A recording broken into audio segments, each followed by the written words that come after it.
In a seminar live-streamed on TV from Shanghai, Chinese scholar Di Dongsheng bragged about how Beijing could easily settle issues with the United States however it wished before Donald Trump became president.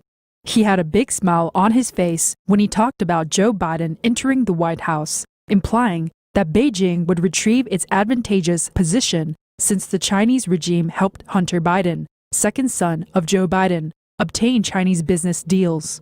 Di Dongsheng, Associate Dean of the School of International Studies and International Monetary Institute at Renmin University, gave a speech on November 28th as one of the keynote speakers. The Trump administration waged a trade war with us. Why couldn't we handle him? Why is it that between 1992 and 2016 we could always settle issues with the United States? Have you noticed that all the crises during that time, be it the Yinhe incident, embassy bombing, or mid-air collision, everything was resolved within 2 months? Those conflicts were just like quarrels between a husband and wife that would eventually come to a reconciliation. Why? I'm going to drop a bomb here. It's because we have connections inside America's core power circle, our old friends. Old friends of the Chinese people is a catchphrase often used in China's propaganda to refer to foreign elites who are friendly to Beijing. The video quickly went viral on China's social media, as it is very rare for Chinese scholars to publicly boast of China's infiltration in America's power circles.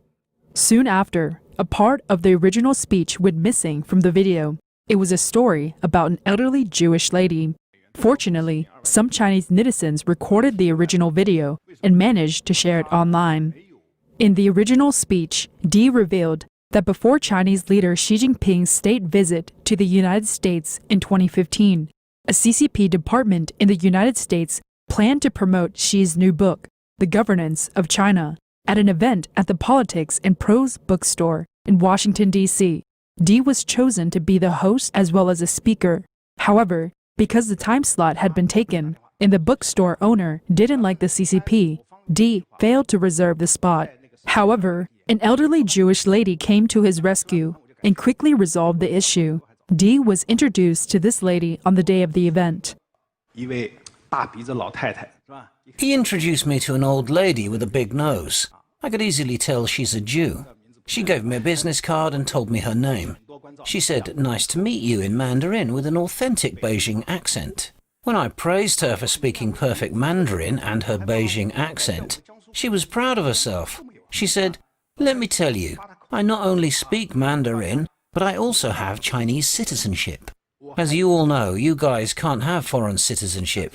There's no dual citizenship in China, but it's very unlikely for old ladies like her to give up both US and Israeli citizenships for a Chinese citizenship. Did you get it?" Di was implying that the Chinese government granted this lady a Chinese passport as proof of citizenship, while allowing her to keep US and Israel citizenships as a special treatment. I suddenly realized she's one of the Chinese people's old friends. What she said next impressed me even more.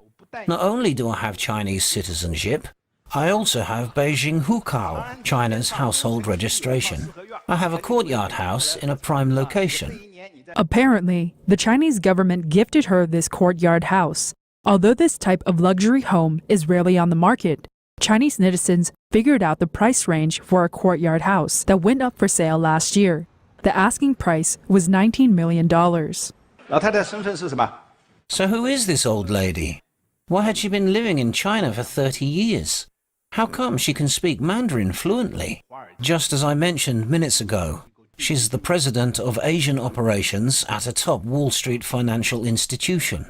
However, problems arose when the role of Wall Street declined in 2008. Most importantly, after 2016, Wall Street couldn't control Trump. During the US-China trade war, they tried to help. My friends in the United States told me that they tried to help, but they couldn't do much. Di's eyes sparkled with excitement when he shifted the topic to Biden's proclaimed election victory.